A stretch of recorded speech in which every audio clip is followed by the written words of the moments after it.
The goal of the Meselson and Stahl experiment was to determine the mode of DNA replication. Prior to the experiment, there were three standing theories. One theory was conservative replication, where the original DNA serves as a template for the new DNA, but the original double strand is conserved. Another theory was dispersive replication, which suggested that nucleotide strands were cut up into small fragments to serve as a template for new DNA. The fragments were reassembled into hybrids of old and new DNA after every round of replication. The last theory was semi-conservative replication.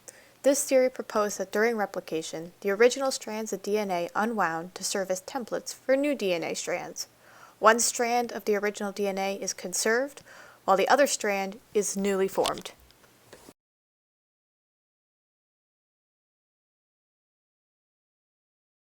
In their experiment, Meselson and Stahl labeled the DNA using two isotopes of nitrogen, N14, the common form, and N15, which was the heavy form. In a medium of N15, they grew E. coli cells and looked at their DNA.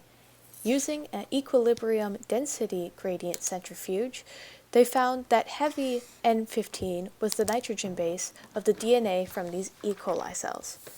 They took samples from the N15 medium and put them in a new N14 medium, which they would replicate in. After one round of replication, they found DNA that was an intermediate between heavy N15 and light N14.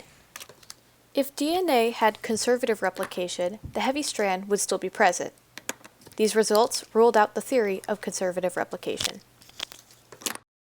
To determine between dispersive and semi-conservative replication, the densities of DNA were evaluated after another round of replication.